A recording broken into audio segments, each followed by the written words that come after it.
What's up, everybody? I'm Alan Seslowsky. Thanks for tuning back into RosterWatch. One of RosterWatch's signature in-season tools is the ultimate waiver wire cheat sheet. Each week on this video, we're going to provide you with a few sneaky $0 pickups or players that are at the bottom of the cheat sheet that may end up on the top of the waiver wire for next week. It is prudent to pick up these players as they will cost you a $0 bid or free agents after your waiver wire runs and could be difference makers for you down the road.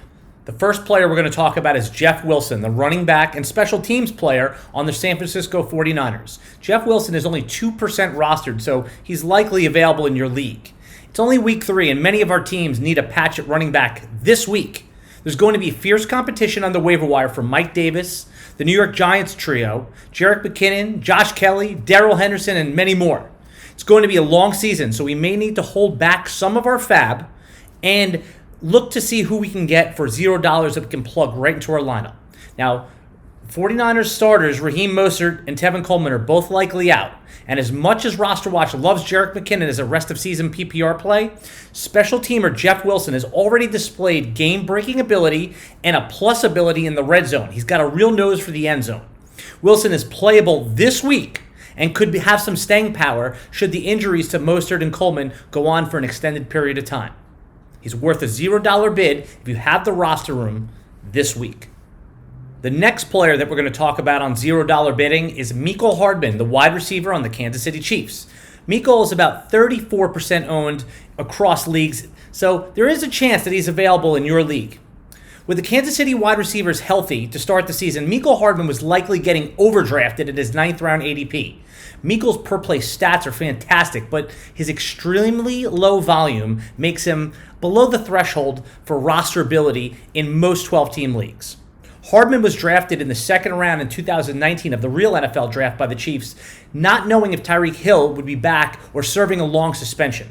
Hardman was drafted as the Tyreek Hill replacement, if you will.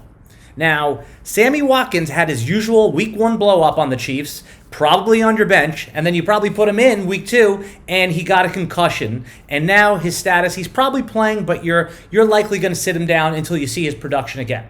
It just reminds us how fragile Sammy Watkins is, and that bodes well for Mecole Hardman. Mecole Hardman is certainly one of the rare wide receiver handcuffs and should be rostered for a $0 bid if he was dropped in your league, in the possibility that one of the Kansas City Chiefs pass catchers does get injured. Mecole Hardman would instantly be a top 35 play in PPR or in standard leagues. He's a great $0 bid this week while everyone else is fighting over some of the high-priced assets on the waiver wire. The last player I want to talk to you about today is Curtis Samuel, the wide receiver on the Carolina Panthers, who's about 24% owned. So there's a very good chance that he is on your waiver wire. The number 1 overall pick, Christian McCaffrey, in most leagues is out for a month. Your league mates are cracking open their piggy bank to count their change and ready to plunk it down on Carolina running back Mike Davis. Davis showed the ability as a pass catcher in week 2 in mop-up duty, hauling in 8 receptions. Mostly during garbage time, but he still was able to get the job done. On RosterWatch podcast number 285, our co-founders Byron Lambert and Alex Dunlap debated if Davis is a priority pickup or if RosterWatch Nation should exercise restraint and just put in a token bid. Panthers coach Matt Rule said of Curtis Samuel, "We see him as a guy who could also play running back." Friend of the RosterWatch podcast, Evan Silva of EstablishTheRun.com, pointed out on Twitter that Samuel had more rushing attempts than receptions at his time at Ohio State, averaging over 7 yards a carry. Samuel also scored 15 rushing touchdowns in college. Curtis Samuel is the definition of a $0 bid that could yield you immediate results. And if it doesn't work out, he is easily cuttable.